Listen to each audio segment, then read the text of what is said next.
All right, so we're here again with uh, another question for our. Ask him a good one. Okay, all right.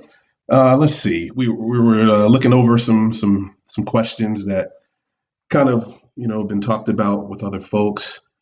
Any any thoughts on the decriminalization of marijuana? I think North Carolina has done that, but it's still lacking behind other states that are making like hundreds of millions of dollars in tax money with the fully legal, legal laws.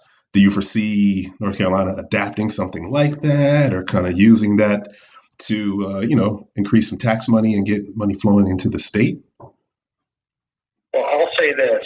I certainly hope so. I certainly hope the state sees the wisdom of, at the very least, decriminalizing marijuana, but certainly legalizing it in much the same way as states like Colorado has. Right. There's a lot the state needs as far as revenue goes to pay for the things that we need. Right. Schools, roads, court systems, etc. And the windfall in tax revenue that could come from a legalized and thriving private industry around cannabis would simply be of innumerable benefit to the people of our state. And I'm not just talking about from the sense of people being put in jail for victimless crimes, people for being thrown into jail because, they had some plant that is less dangerous pharmacologically than legalized opioids.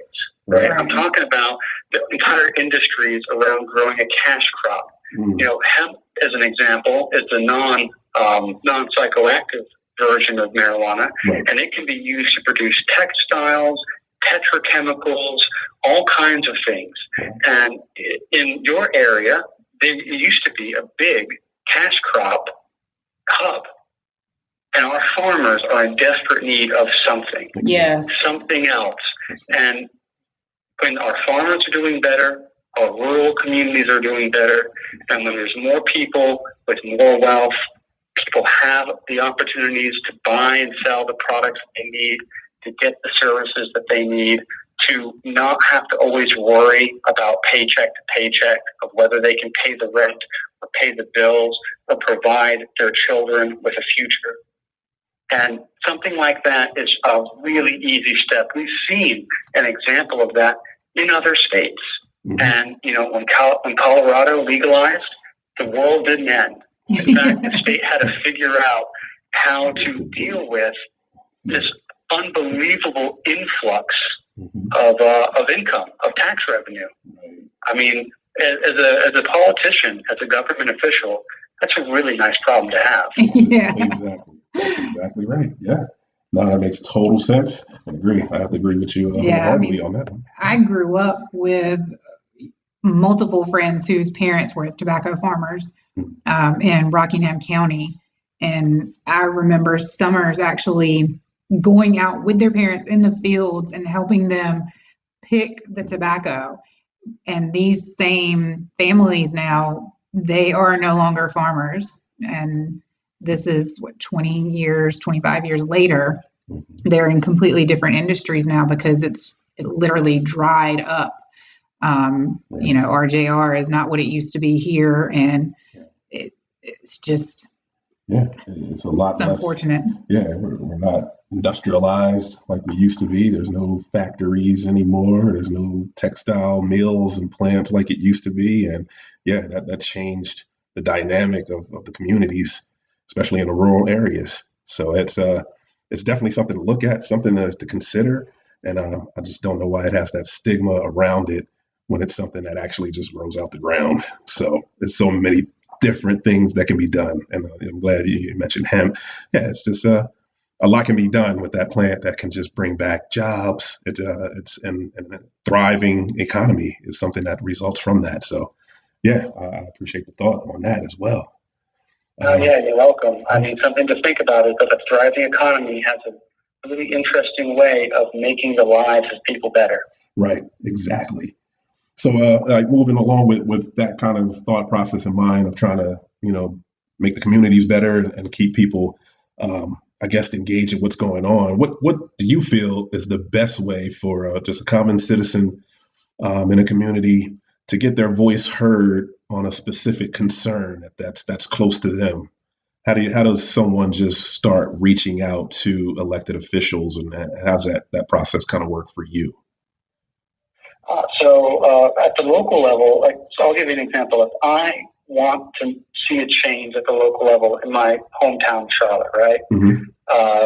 You can go to the website for the government and see who the government leaders are, right. And then you can send emails. But better than that, actually, I found, is to organize a bunch of people around a common issue. Mm-hmm. You might find that one guy or gal who's really interested in actually following all the dry, boring stuff of like what city council or town commissioners are going to cover. Mm-hmm. And then, they tell the group, hey, they're going to be talking about this zoning issue or this new ordinance or this or that thing that's really important to us, or they're not considering something that we want to talk about. Mm-hmm. And so you organize a bunch of folks and you just show up. You show up at the meeting, and for public meetings, with cameras, and right. You sit and live stream and hold a sign and let your politicians and public officials know that this is something that you care about. Show up to community meetings, and if there are no community meetings, you can host them on your own. Mm-hmm. And you don't even necessarily have to do that in person. I mean, COVID concerns being what they are, a lot of folks are having meetings and group events over Zoom. Right. There's a local museum in Charlotte, the Harvey B. Gantt Center. They do a lot of great community outreach, and they do it through Zoom now because they want to be cognizant of the health concerns of the people in our area. Right, exactly. That's been a huge concern. There was actually a meeting here in Winston not too long ago that some of the local activists tried to rally a group to show up to, and they closed the doors because so many of us were going to show up, and they ended up not letting any of the public in because so many people came. I didn't think they could do that. But. Yeah, we weren't really sure the rules around that, but they definitely stopped us from coming in that night. Well, I would say that any politician, any public official who's in favor of closing the doors to the public for whatever reason doesn't deserve to hold office. Right. As a servant of the people, you have an obligation to always allow the public to be heard. Mm-hmm. Yeah, they even turned off, there was supposed to be an online question forum because of COVID, and they ended up turning that option off as well. They really... it was an interesting moment. It was right after the George Floyd situation and surrounding some of that topic. But yeah, that recently happened here in Winston. I'm sorry you had to deal with that, but I can honestly say that I would absolutely never be in favor of shutting down any kind of access to the public. It's anti-liberty, anti-libertarian, it's anti-American. I wouldn't stand for it. Right. Got it. So along that line, so the Libertarian Party, is there a common, I guess, goal or theme that libertarians are for, or is there a large platform and goal in mind? So the Libertarian Party is a Big Tent party. Now, numerically, we're small compared to the Big Two, mm-hmm. but ours ideologically is a pretty broad tent. You'll find libertarians from all walks of life, from all social classes, from all backgrounds. Mm-hmm. And the thing that we're most concerned about is individual freedom and liberty. We're typically very skeptical that if the government does something, it can do it right. We're skeptical about perverse incentives that are often in play in government, in policies, and bureaucracies. And we want to see a situation where more people, individuals, communities, towns, cities, counties are more empowered to make the choices that those communities need and want, right, to promote greater human flourishing. We're kind of outside of this standard right and left spectrum that most people are used to. If you remember back in high school, if you ever were in math class and you saw something called a Venn diagram, those are the circles that kind of overlap each other. Right. So the Libertarian Party, it has a Venn diagram that kind of overlaps with some of the important issues that liberals find important, that conservatives find important, some that progressives find important. So we can make common cause on specific important issues with many different broad swaths of the American public.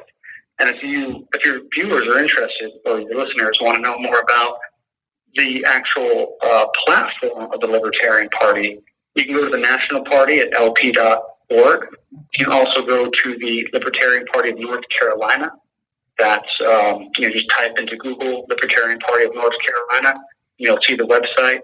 And then most counties have their own affiliate. So, for example, LPMEC is the Libertarian Party of Mecklenburg County. We have our own platform that is addressing local issues to Mecklenburg County. Okay. Nice. Yeah, that's good to know, because it's not something that, like you said, we weren't brought up with that mentality. It's something slightly newer, so it's good to know where we can direct people to get a little bit more information. Yeah, we'll put that up on the website as well. And you said Libertarian of NC, and then the LP.org. Yep. Yeah. LP.org is the national party, and then each state is kind of, we're not a monolith, so it's very. Each state has their own unique issues. Each county has their own unique issues. Right. And we're okay with people trying to figure out the best way. The only underwriting, I guess, philosophy or principle that really all libertarians share is something called the non-aggression principle, or the NAP. Basically, that means we don't believe it's right or just to use violence to gain, for political gain. Right. Okay. It's wrong to force people to do things with government, through this kind of violence or force. Right. We don't believe that's right. Gotcha. That makes sense. All right.